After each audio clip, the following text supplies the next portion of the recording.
Organizers of the All Souls procession are quick to point out that the event is a participatory experience. Everyone is invited to share in the collective expression of what they call a festal culture. I mean, I think you can see that in the amount of people that come out every year, more and more people. It's almost like we don't really know what we're missing until we realize what we're missing.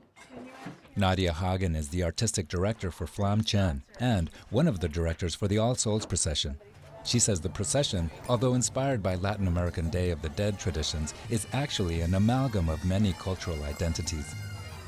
So just having that sense of that real emotional experience of being able to come out, see your neighbor, experience just real raw human emotion, grief, sadness, joy, celebration, and just with your feet on the street and with your neighbor next to you, and feel that camaraderie, of being in a crowd and being able to appreciate, the expressions that your neighbors bring out.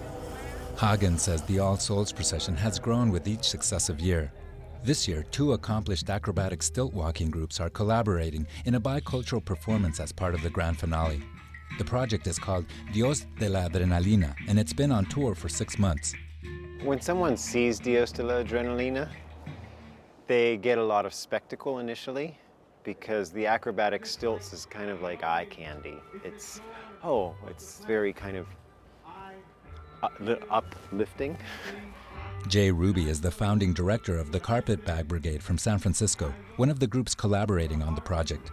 He says the bicultural roadshow consists of acrobatic theater, music, and spoken word from the United States and Colombia. What we've done through our time together is put in content that slowly emerges.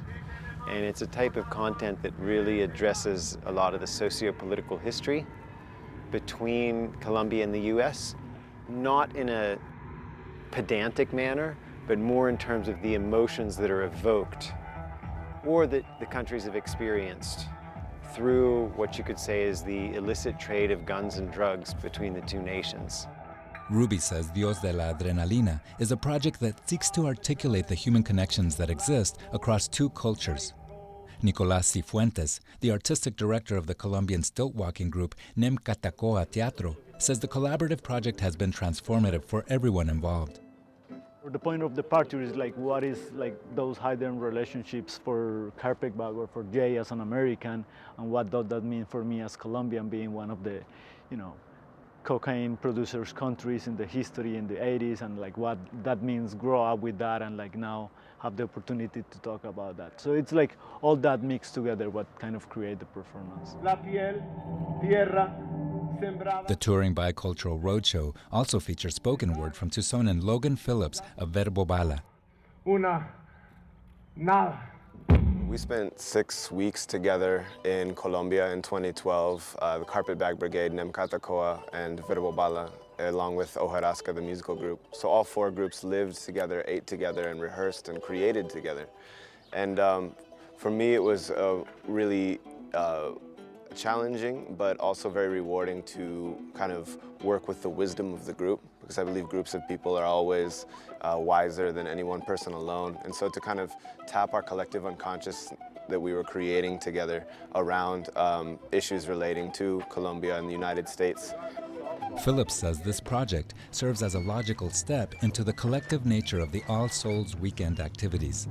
I find that Dios de la Adrenalina and the All Souls procession have in common a breaking of the myth that somehow the audience and the performers exist in separate spaces, and one is there to serve the other, and they're not somehow interacting. And it's been so instructive to feel how whoever it is that is at that performance changes our energy in the performance, and this sort of unspoken and sometimes under-acknowledged collaboration that there is between the audience and the performers, and how a place makes the performance what it is.